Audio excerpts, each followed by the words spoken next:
Hey now, welcome to the City Off Campus podcast with your two favorite hosts, Sammy Sommerfeld and Jack McFarland. Today, we're joined by two Iowa baseball players, Ben Tallman and Sam Hojnar. Guys, how's everything going with you? Good. Not too bad. No complaints. Wrapping up fall ball here soon, so everything's all good.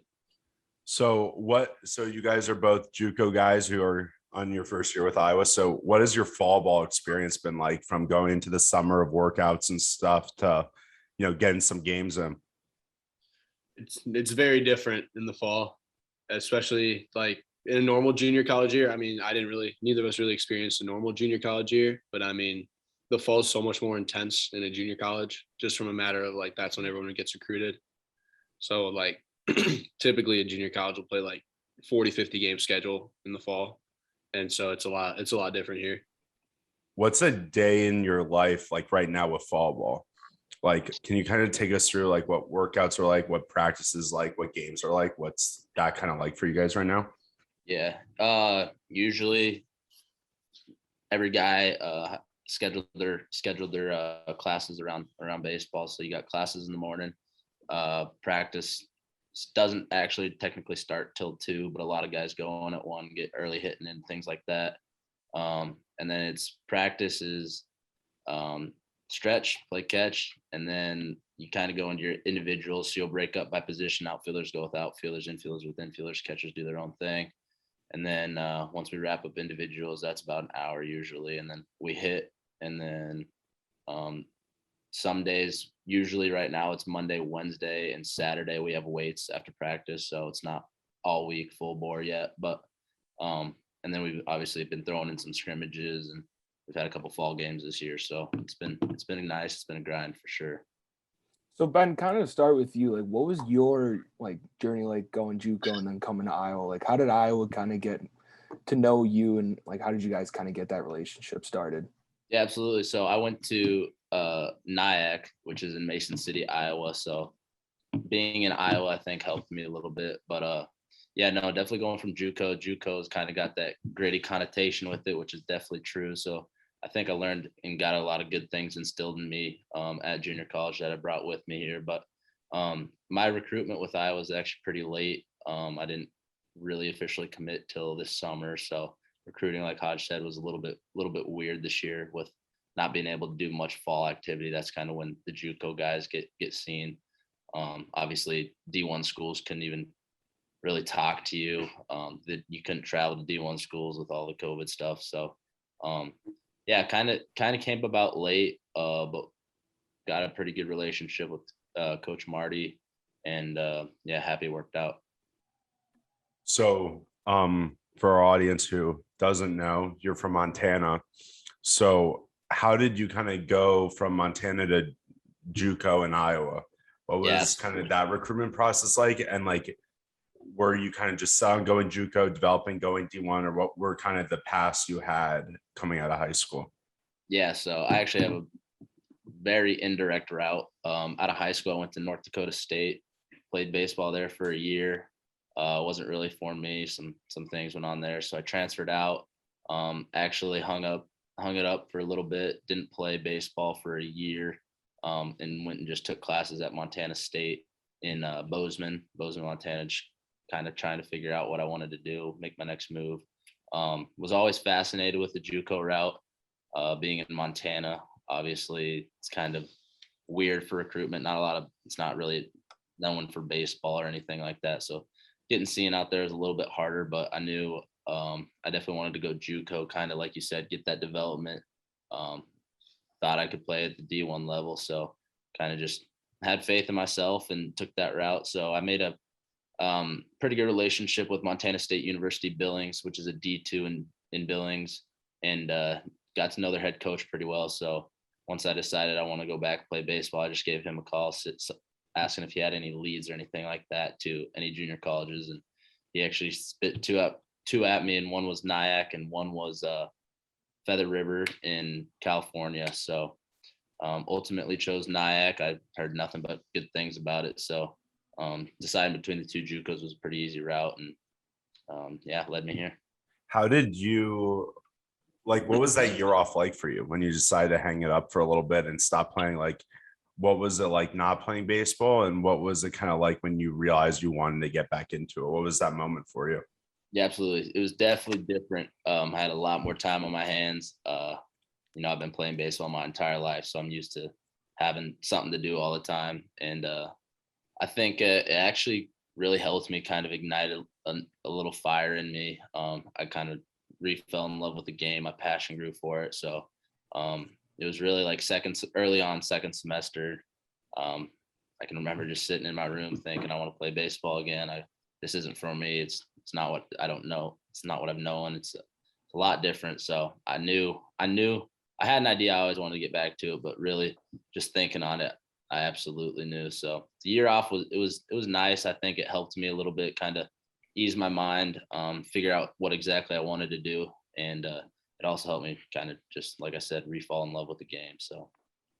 And Hodge, kind of to turn it to you, like, what was your kind of recruitment journey and all that coming out of high school like?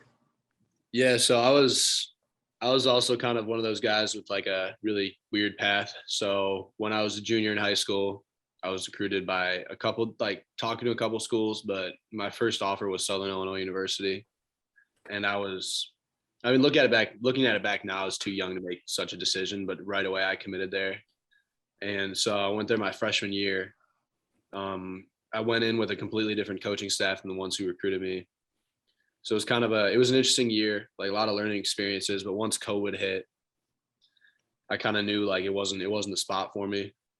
So then coming out of SIU, like entering the transfer portal and everything, I had like two opportunities. I could either go transfer to a different D1, which was Southern Illinois Edwardsville, or go to a junior college. And I mean, I kind of like realized like if I'm already in the portal and I'm already transferring, I might as well like really open up my options and see what I can do at a junior college. So then that summer I had talked to a handful of JUCOs, and I was actually committed to Mesa Community College out in Arizona for about 2 weeks. And then they gave me a call saying like our season's going to get canceled because of COVID. So like, if you want to find somewhere else to play, we'd understand. So then like 2 days later, I got back on the phone with Heartland Community College, which is where I ended up going. And they were talking to me before, and they were still interested after I was committed to Mesa. So then I ended up going there. And then kind of a similar situation with Ben. Getting out of junior college was tough, just with COVID and everything. I had so many, especially I was a shortstop back then. I kind of play shortstop here and there now, but I was like, when you're recruited as a shortstop, it's big to get like seen like in a real game so they can see how you play the field. And I had so many coaches that would talk to me and be like, we need to see you play before we can like move any further.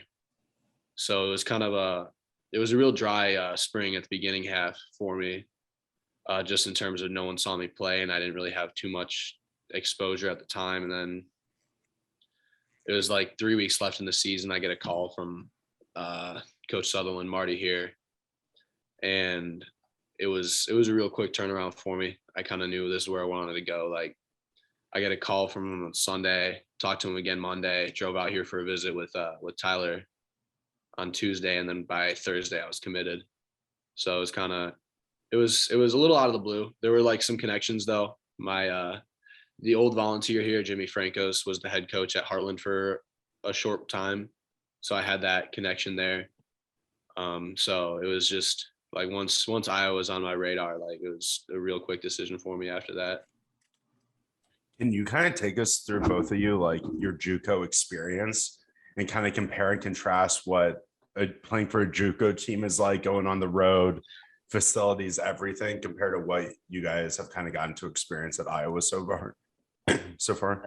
Absolutely. For me, I was in Mason City, which is a super small town, not really a lot to do, nothing like Iowa City. So while I was there, it was really, we stayed in dorms too, so which was kind of nice. All the baseball guys were together, but it was really class, play baseball and hang out with your teammates. So kind of got to create like a pretty special bond with all my teammates, which was something I hadn't really experienced before in baseball in the regard that it was at junior college. But no, it was definitely a grind. Like I said, it was basically all baseball, which was nice. You had no outside distractions really. You weren't going out doing any of that kind of thing. Social life, you know, you meet some other people. Where I was at NIC, it was pretty much all athletes there, not too many just regular students. So got to meet some other athletes, and but transferring from there to here, I would say as far as that aspect, just, you know, the size. Obviously now Iowa's a huge school, so obviously you're hanging out with your teammates all the time. We've got a good bond going, and you're playing a lot of baseball, but there's a lot of other things to do here. You're not really just stuck in your dorm, things like that. I would say that was on that aspect, that was probably the biggest change from going from Mason City to here. So with that, how did the being kind of in a remote location help you better your game, and how have you taken that experience to your Iowa baseball experience of being able to stay locked in and work your way up the depth chart? But also, how has being in Iowa City helped you be able to get away from baseball for a little bit when you need that relief? Absolutely. Just being, you know, in a remote location, like you said, and everything, you know, is baseball. You know, you go to your classes, and then you're in the rec center, lifting on your own, hitting extra. You got practice, obviously, and so it kind of just instilled that grind, kind of that dog mentality that every JUCO player has, JUCO bandits, if you want to call them that. But I think just bringing that kind of mentality to Iowa, where, you know, like you said, you got to work. You're at a new place. You got to prove yourself, work your way up the depth chart. So just believing in yourself, knowing that you've put in the work, I think is the biggest thing for me. And getting away from baseball, obviously it's nice. You know, there's 35,000 or whatever kids that go here. You're meeting tons of new people. You got a bunch of teammates that, you know, have already been here, so they've introduced me to tons of new people. I think just kind of having that option to, you know, get away from the game a little bit. Like, I necessarily didn't have that in Mason City, which is nice because there's going to be days where, you know, you need to flush. Baseball's a tough sport. You're going to fail a lot. So to be able to just flush those days and kind of take your mind off things is definitely a pro. How good do you guys think a last chance you with JUCO baseball would be? It'd be fantastic. I think Like better than basketball and football, what they've got going? Because I think it could be. I think so. Just from the standpoint of, like, when you look at junior colleges from other sports, like, there's a huge divide between, like, all the different levels. When you get to baseball, there's guys like, that's a popular route for guys who want to get drafted sooner. That's a popular route for guys who had D1 offers out of high school and wanted to see if they go up. So there's the mix between, like, a lot of talent at the JUCO level and the fact that it's so popular for baseball more than any other sport, that I feel like, especially like with the personalities you get on a baseball team, I feel like that could be something crazy entertaining. So you don't have to name names or where you were for any of this, but what's a JUCO story you have that you've just had in your mind as like, this is the definition of like what my JUCO experiences was, like, summed up in this one story? I definitely know mine. It's early late February, and my junior college was in Normal, Illinois, and so we had just gotten probably 4 or 5 inches of snow that day, and we were lucky enough to have a turf field. We played on a real nice turf field, but I just remember one day, like, we show up, we're told to get there at 9, so we get our work done, like, inside and whatnot, and then we go outside, and there's just a bunch of shovels lined up and just a whole field full of snow and ice. So we spent a good 2-3 hours shoveling off the field, and by the time we were done, it looked like it was covered in white when we got there, and by the time we were done, it looked like a baseball field. And then we ended up playing 5-6 days later.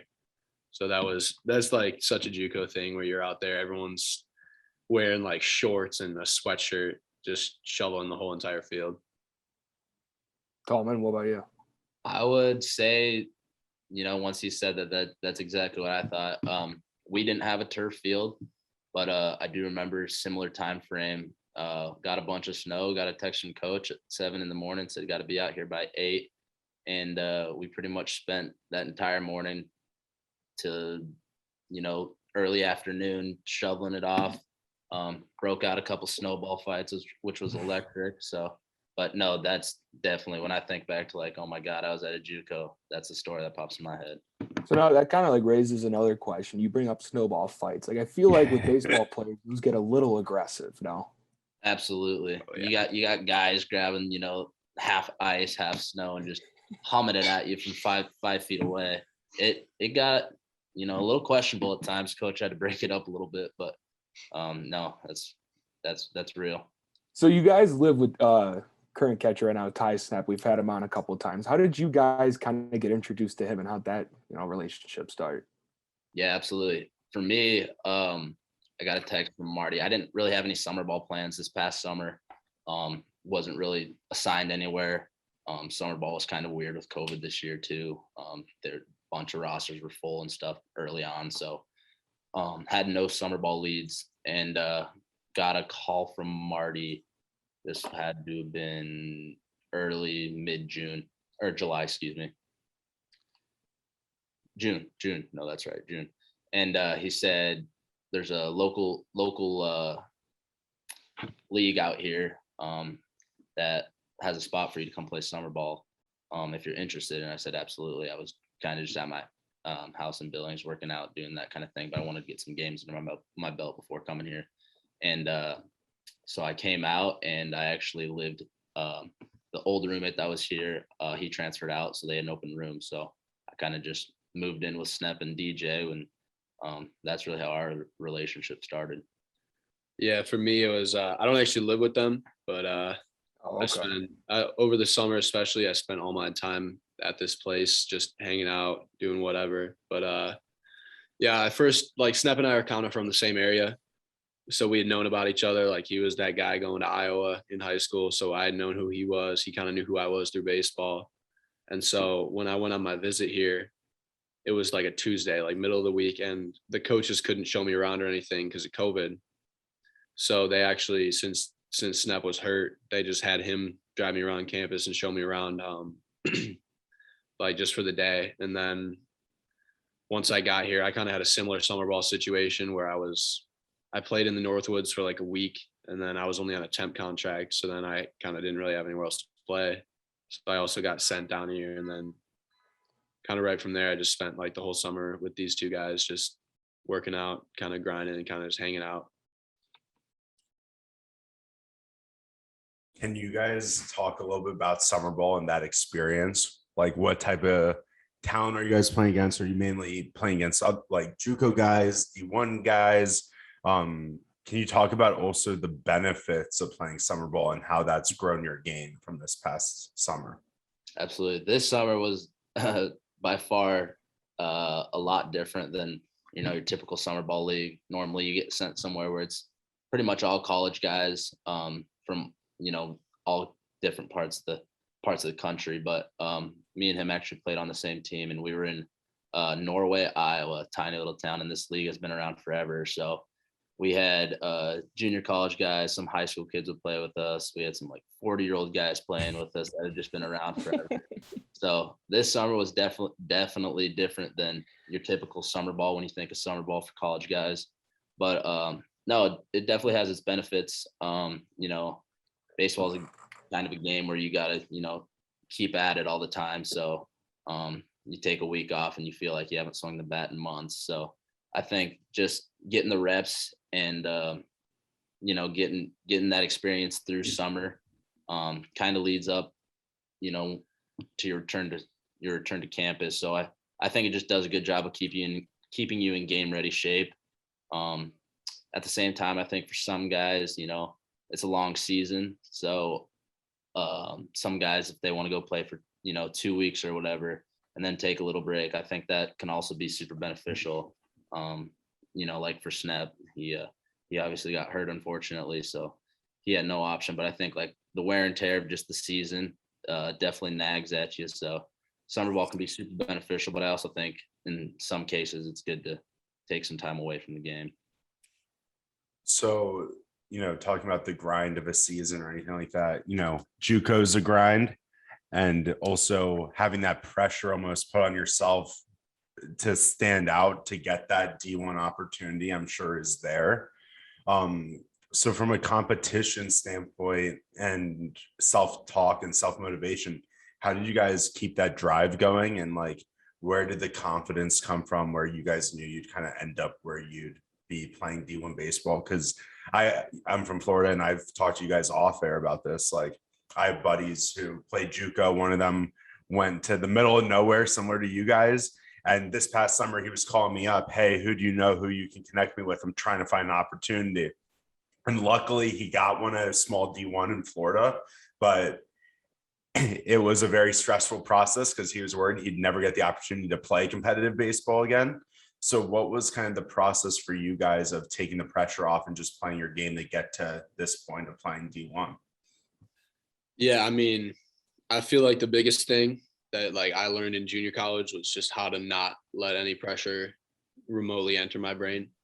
I was kind of, because it was definitely there. I was at a point where in the fall, you know, I had heard from a lot of schools, but no offers because they were waiting to see me play. And then I get about a quarter of the way through the spring season, maybe even a third. And I was just having a bad year and just beating myself down with the pressure. And I kind of reached a point where I was like, if I keep pressuring myself, I'm not even going to enjoy it. So I just decided like, I'm just going to, because I was at a point where I was like, I don't even know like if I'll have a chance to play after this or where it's going to take me. Right. So I was just kind of like, I'm just going to enjoy playing ball as long as I can and then let everything iron itself out.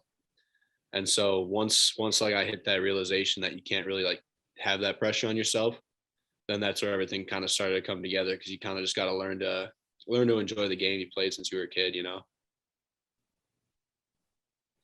Yeah, for sure. And now kind of with this year, what are your personal goals going into this season? You know, with fall ball, you're, you know, getting the reps you guys have gotten, and then going into the spring, what are you kind of looking to improve from now to the spring season?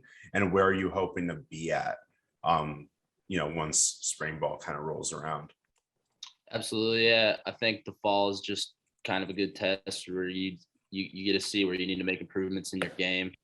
And you get some time off once fall ball is over through winter break and all that to kind of, you know, refine your skills and whatnot. So you're ready to go for spring season. But obviously the ultimate goal is win a Big Ten championship, regardless of whether I play or not. You know, that's really what I want. We've been close the last couple of years. I know last year they were ranked number 2 going in the last couple of weeks, dropped a couple tough series, but definitely a new team this year, bunch of new guys. And I think if we, you know, play the way we can, a Big Ten championship is definitely not too far out of reach. So win a Big Ten championship and get to Omaha. I kind of want to just loop back just for my own like selfish desires, but like you said, you guys played with a 40-year-old in the summer league. Like, come on. I just need to hear something like what position was he? Like what's going on here? I just need something. He was actually a dog too. This is the funny part. You could plug him in anywhere. He played third. He pitched a little bit. Played first. I remember like the second to last game, I think he had an absolute tank to right. So he still had it in him. But no, he was one. We played with another older guy. He was actually a cop, and he just come out and do it for fun, which was sweet. Played with another guy. He was 30. Gym teacher, just loves to come out and play. So it was a cool experience actually.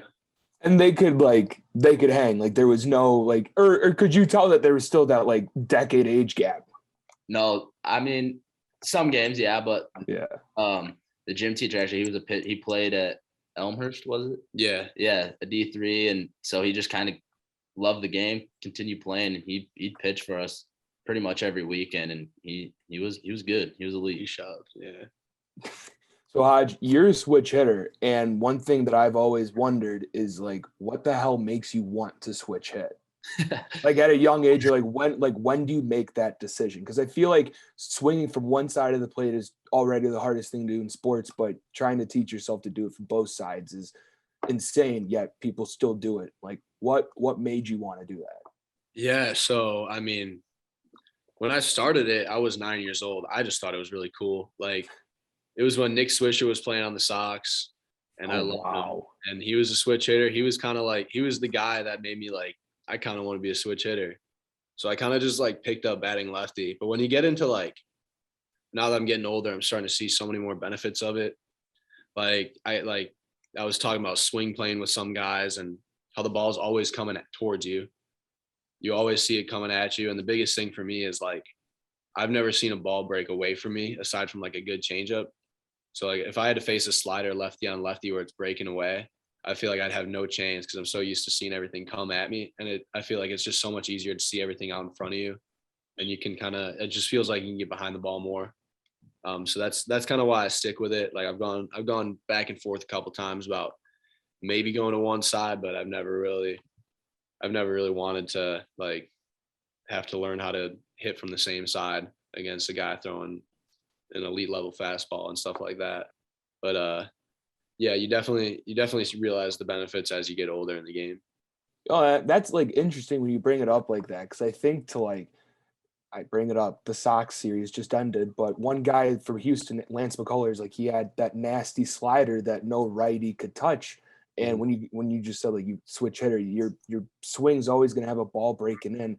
That's a really interesting way of putting it, because a lot of people just think switch hitting is just because like you can, or you can have like versatility, but that's really like an interesting way of putting it, because there is really no ball that can fool you when it's all coming towards you. That's interesting. Now, like Tallman, like, did you ever have that thought in your life where like, man, I could maybe switch hit? Or were you just like, nah, like not for me? I'd always pick up a bat, mess around and swing left-handed. And if you saw me try to swing left-handed, you realize why I got rid of that real quick. But no, watching him hit, definitely you can see the benefits of it.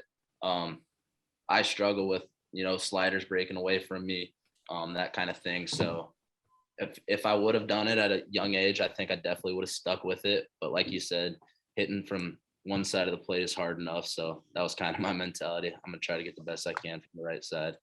And just to kind of like follow up on that, like, do coaches at a younger age, like, encourage that type of thing, like for people to look into switch hitting, or is it more of just like it's up to the kid or the player to like make that decision to go that route? When you're at a young age, a lot of coaches hate it.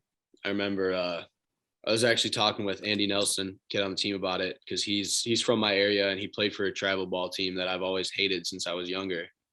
And the reason I hated him is because I showed up to a tryout when I was 11 years old, and the coach told me, if you play for us, you're not going to switch it. You're going to have to choose a side and you're going to stick with it.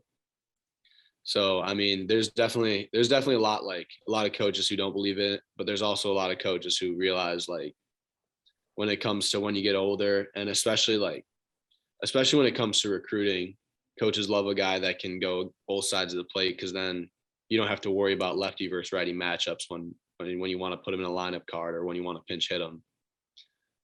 So yeah, there's definitely a mix when you're younger of coaches who are in on it and against it, but once you get older, kind of the similar thing, like it becomes more of an asset as you get older. And like, what's the rationale for like coaches saying like you can't do it here? Like, what I feel like what we just said, like there's only real pros to it other than like learning another side. Like what could be their pushback? I guess when you're younger, it's just like everyone's swing is so unrefined when they're young, obviously, and so they just want to, like, what coaches will always say is like, get good on one side first, and then if you still want to do it when you're older, you can give it a shot and actually dive into it. But I feel like that's not a great way to go about it, just from the fact that like I know a handful of guys who tried picking up switch hitting when they were 12, 13, 14. And by then you've already been around the game for so long that it's just too hard to pick up that late.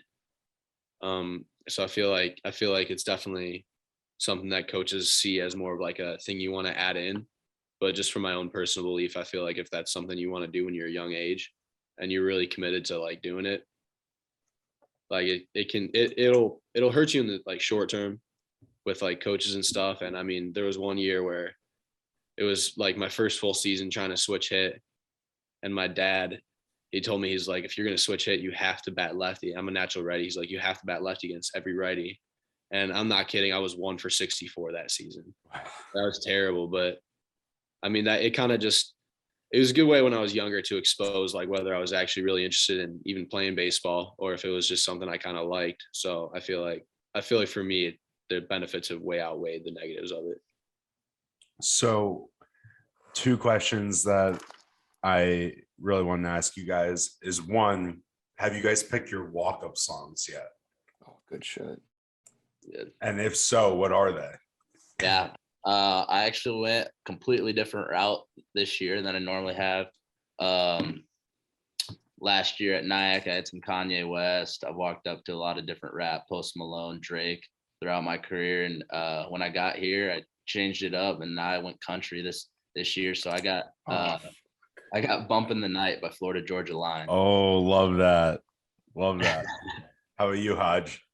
Yeah, for me, it's kind of, I don't know. I'm kind of like, I kind of like have a hot and cold streak with different walk-ups. Like I've had some that have worked in the past, and I have a list on my phone of all my like ideas. Where I'm like, that'd be a sweet.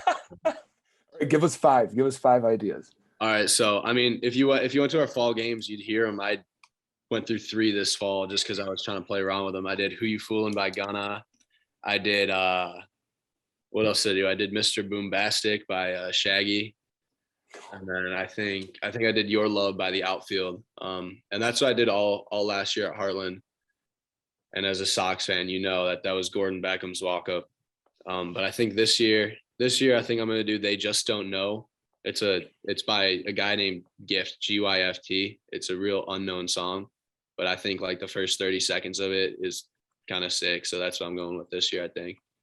Real Like quick, it. Tallman, did Snap like force you into going the country route? Because I know that's No, where you go. He actually didn't. He really had no input on it, but just looking up and down the list of walk-ups from each guy, definitely a lot more country than I'd ever been used to, and really my freshman year at NDSU, I did "Can't Tell Me Nothing" by Kanye, and last year at Nyack, I did "Can't Tell Me Nothing" by Kanye, and I needed to switch it up, and Andy Nelson, actually, like Hodge mentioned earlier in the pod, he showed me "Bumpin' the Night" and kind of just rolled with it. No, I like that pick. And then my next thing, this is something I've wanted to ask you guys for a while, actually, is can you share with us some JUCO or just baseball terminology that gets talked between guys? Where like if the average non-athlete students just walk around campus and they heard you say it, they'd be like, what the hell are they saying right now? Let me think here. I know I got a couple that I've been using a lot this fall. Because I've heard you guys sling stuff around, so I know you guys have stuff. Yeah, I mean, I'll joke with a pitcher about how like they got to give me my thumbs back. Oh, I've heard that one so many times. My buddy played JUCO, and every time we'll play MLB, he'll throw an inside fastball, jam me, go, give me those thumbs every single time. There's that one, and then sometimes we'll talk about someone getting his doors blown off. Same concept, just absolutely blown up by a fastball. Those are 2 of them that like I picked up at Heartland, and kind of just stuck with me forever. Some of the more common ones, though, you'll hear pitchers when they make a hitter look absolutely foolish. Sword might have came from classic bench warmers line, "Don't chop at it, it's not a sword." But I think actually it's added a lot to the game. You hit a ball off a pitcher, you're gonna let them know, you're gonna pimp it, bat flip. I think it should be the same way when they make you look absolutely foolish. You should be hearing about it too. I love those. So one thing you guys didn't have at JUCO, which you guys have here, is Kinnick and Iowa football. So you guys came on campus at a great time, obviously, with Iowa being ranked 2 and Penn State, all that. Did you guys go to the Penn State game? And what has your experience been so far going to Kinnick? Like, what have you guys enjoyed? What has like blown you away? Is there anything you don't like? Like, we're interested to hear about that. Absolutely electric. At NDSU, my freshman year, it's a pretty big football school there. It's FCS though, but they have a pretty big tailgate. So I had been introduced kind of to some good tailgates, some good football games, and then I got here not really knowing anything what it was like. And I remember we were just sitting on our porch the morning before the Indiana game, and Snep was like, "Just look out here right now. Look at the street. Look how empty it is because at 9 a.m. tomorrow, this is just gonna be booming everywhere." And I woke up, and sure enough, people were everywhere. So, and yeah, like you said, we didn't have anything at junior college, no football team or anything. So But yes, did go to the Penn State game. It was absolutely insane. I've never seen anything like it, never been part of any atmosphere like that. So, definitely cool. And you're right. We definitely came at the right time with them being number 2. And Hodge, before you answer, I just want to say to Jack real quick. It's not a pod where Snap is referenced or he's on without the porch coming up. I just wanted to point that out. Oh God, the porch. That's all The you porch. need to say. That place you might as well just put a sign up on top saying the porch, because everybody in Iowa City knows that's the fucking porch to be. Yeah. 100%. Hodge, how about you with Iowa football? Yeah, it's been crazy. So like in high school, my sister played volleyball at Oregon. And so I thought I had a taste for what college sports would be like. Because and that like when I went into my freshman year, I figured that's kind of how it would be everywhere. And I was definitely like blown away by how little people cared about football other places too. Because we'd go to football games at SIU, there'd be like a parking lot full of tailgates. I mean, there's nothing wrong with the smaller school if that's your vibe, but it's just not what I was expecting. And so when I got here, like when I walked into the first game against Indiana, I kind of looked around and I was just blown away. I was like, this is nuts that I get to go to a school where this many people care this much about just a game, really. So it's really cool.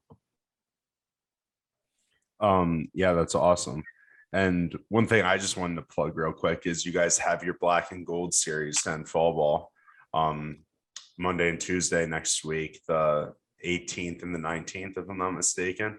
So Iowa fans, go show them some support. Go check them out.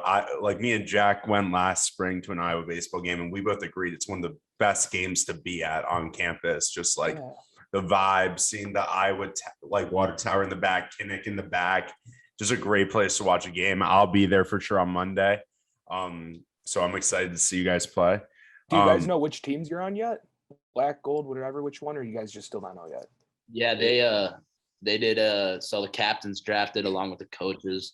So they split up two coaches coaching black, 2 coaches coaching gold. So I'm on black this fall. Yeah, I'm on black as well. Did Step pick you guys? Are you guys on the same team? We are on Snap's team. Oh, yeah. fuck yeah, team black all the way. Yeah, sounds like we're on team black. Absolutely. Love it. And then also I wanted to ask you guys about fall ball games where you guys have beaten teams 10-1, then 29-14, then 30-0. What's it like just absolutely blowing teams out? And obviously, they're not, the Big Ten level teams you guys will be playing, but, at least to start the year, what's it like being a part of teams where you guys are just absolutely blowing out these games? Yeah, I think it's a really good learning experience too. I mean, you kind of go out and it's a game you should win, just from a standpoint of the level that the two teams are at. But I mean, if you were following along our Iowa Western game, we kind of got punched in the face early, down 11-1 to start. Like it was kind of rough going, but it was also really cool to be around just like a group of guys that know like we're supposed to be winning this game, so we're not even gonna our confidence is going to waver. We're just going to keep playing. And one thing coach keeps telling us is like the way that we just keep playing games is how we're going to get through the season. So it teaches you that no matter if you're up 80 or down 10, you just got to keep playing baseball. Is that Ty? No, the DJ. No. Oh, I didn't know if Ty was sneaking in. Oh my God, Jack, you and the tie obsession.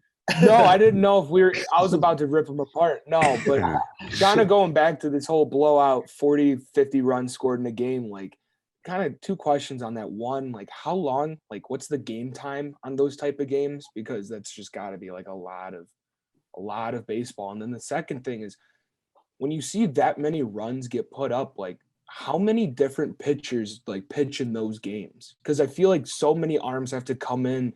Or do they just keep someone out there and they know that this is to get a look and that type of deal? What's kind of how does that go? Yeah, so our fall ball games this year have been, I think we had 1 14-inning game and then the other 2 were both 16-inning games. So it's long. 9-inning games are long enough, but once you get into 16-inning games, it's definitely you got to put the focus there and you got to takes your all. But How we kind of do it, as far as our pitching is really just one guy will go 1 inning. I think this past game, we had a couple guys go 2 innings, but it's really just kind of get them in some in-game competition where they're facing someone other than us, get their work in. But some of the other JUCOs that we've played and the Mississauga team from Canada, they're a high school team actually, but like you said, they are doing a lot of it to get the guys seen. So they'll roll with a guy for 2 3 innings, depending on how he's doing, and then once they get later on down in the depth chart, it's more kind of 1 inning deal. Get everybody seen, get everybody a chance to play. So kind of before we wrap it up, I kind of just want to get a couple fun questions in here because we're a fun podcast. First one, what's your favorite place to eat in Iowa City? Ooh, that is a good question. I've eaten at Basta a lot. Airliner pizzas on Sundays, never misses. You got your classic Chipotle, all that kind of good stuff that as athletes you kind of just run and grab. But I'd say sitting down someplace decent, probably Basta for me. Love Basta. What's your go-to at Basta? Oh, that's a good question. I kind of been mixing it up every time. I've only been once or twice. Haven't really got a chance to eat there a ton. But Dad's coming out to town for first time. He'll be in Iowa City since I've been out here. So definitely gonna be the go-to. Head over to Basta. Oh yeah, that's the move for sure. Yeah. Yeah, for me, it's been, I mean, like you said, Liner Pizza on a Sunday is never a bad call. But Always hits. yeah, if you're trying to go somewhere and sit down, definitely either. I always take my parents to Big Grove, and El Dorado, the Mexican place down in Coralville, isn't bad either. El Dorado. Where's that at? I'm into that. It's I'm so new here. I'm trying to place it. It's That's right off fine. of- I'm gonna have to look it up. Fair enough. What I haven't eaten at that many restaurants. What are your guys' recommendations? All right, first one for me. I think the best burger in Iowa City is just left of Airliner at Shorts. I think Shorts has the Shorts best is good. burgers. Yeah. Okay. Unbelievable. I think Mickey's is also very Mickey's is good. gonna be one of mine. Mickey's is open late too, so you can go in there and get like a midnight 1 a.m. if you're in a crunch type of meal. Nice. One little note from me, we've had Keith Duncan on, the kicker from Iowa, last year, and he said his favorite pizza in Iowa City was Polly Eyes. I would strongly suggest you to not eat at Polly Eyes. I think it's absolute dog water garbage. Don't do it. There's like Gumby's, like people call Gumby's the trash drunk pizza. I'd buy that every single time over Polly Eyes. People just get so wrapped up in the people in the front with the white hats, like putting the sauce on the dough. It's not good. And then the last one is Stella's. I think Stella's is a great, quick place to go get a burrito. Absolutely. Yeah, Great sure. breakfast burritos there too. One I'd add in there too is going to Bread Garden for lunch or something. Yep. Great place because they'll make anything, pizza, burrito, eggs, like you name Yeah. it, burgers, Make it to and order on a and grill. it's It's pretty really good. cheap too. So it's like a great go-to place, and you can go sit with a bunch of people. Great spot. I'm trying to think if I have one more because normally I have tons. Normally, Jack, I'm the one rattling off the restaurants. One place to stole a go with lot your of mine. family. One place to go with your family is Chop House. Like that Yeah, is that's what I was one of the trying to best think. places Yeah. in Iowa City to go. Yeah, to. Chop's a really good one. They have a lot of good stuff. Yeah, and then also if you wanted to go out in Coralville, like near Extreme Arena and all that stuff, Marquee and Tribute are really good too. Sweet. Right on. Gonna check some of them out. Yeah, I thought you guys were gonna say Chili's. I thought that was gonna be the answer there. Well, the real hot one is getting Chick-fil-A inside of the mall in Coralville. That's the move. Absolutely. Yeah, absolutely. And when I was a sophomore, when Popeyes first came out with that like chicken sandwich, that was before everybody. Oh, you were all over that. Oh man, I was like, we did the drive, right? Didn't you drive somewhere for it? No, we just went to Coralville. We were I thought you went somewhere we far called for it. in October and we were like, yo, do you guys have like the chicken sandwich? They're like, no, we're actually like back ordered right now. Like people just ate us dry. So we had to wait 2 to 3 weeks for the chicken sandwiches at Popeyes. that was like the last time I can honestly remember ever having a problem in Iowa City with food. Other than that, like this place, they have so many options. Best pizza place in Iowa City, though, in my opinion. I haven't had it, so I can't really give it as my opinion. I don't have my stamp of approval on it, but from Wait, so you're giving a yes, I am. recommendation for a place you've never Yes. been to. Okay. Everybody says Gosh. that Wig and Penn is the best. Nobody Really? will ever dispute that. For some reason in Iowa City, they'll say somewhere in Iowa City they'll go with a random spot, but they'll always say if you've got the time and you want to do it, like Wig and Penn is the place to do it. And Really? like pizza is not easy to find in Iowa. Like every Iowan will say, go get the breakfast pizza from Casey's. It's the best pizza we have in the state.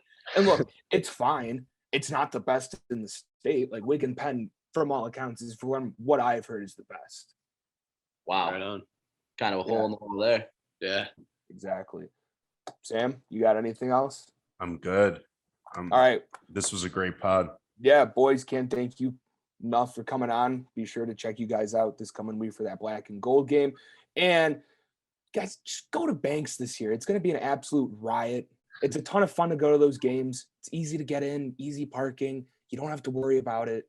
Just go. You know, it's a time. We can't thank you boys for coming on enough. Like always, not the same time, same place. We will see you guys later.